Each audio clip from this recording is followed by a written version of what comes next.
as far as in Jordan, an average, I think it's 30 women, an average of 30 women a year are killed in honor killings.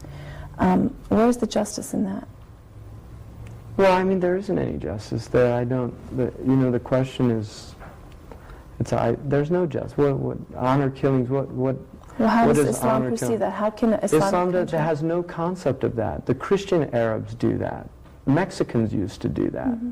But there are reports of it in other Muslim countries. There's reports of it in Pakistan. This used to happen all over the world. This happened in Christian countries. This is just a situation that existed in many parts of the world. It doesn't justify it, but the fact that it still exists in that part of the world is only indicative of the fact that that familial honor is still an extremely important, if not a central element to those societies.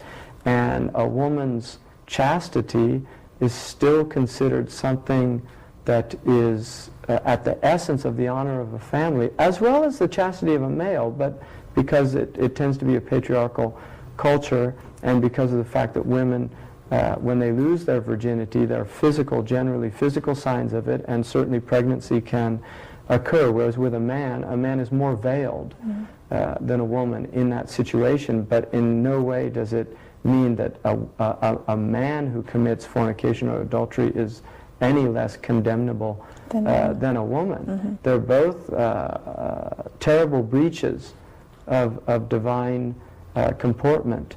But I would say that the Christians have the same concept in their ignorant societies. Arab Christians have done this. So there was an Arab Christian that killed his daughter in Chicago. This occurred in the United States. It's a very sick thing to do. I find somebody would have to be a really sick human being to be able to kill their own progeny. But in America, there's been over 20 million abortions.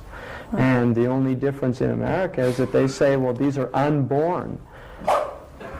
You know, so I think before Americans start pointing the finger at 30 honor killings in Jordan, let's look at 20 million babies that have been killed in America. Right? Really? I mean, America is it's a culture of amazing paradox.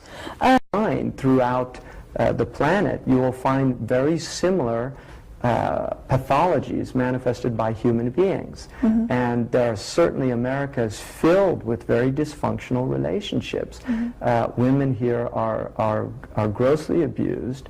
The number one cause of murder amongst women in the United States is from their husbands or their boyfriends. I mean, you see this. So I don't think you can say Muslims have any monopoly on the mistreatment of women. Mm-hmm. I think globally we have a problem. The problem in Islam occurs when Muslims do not adhere to the traditions of Islam, to the teachings of Islam, and vice versa.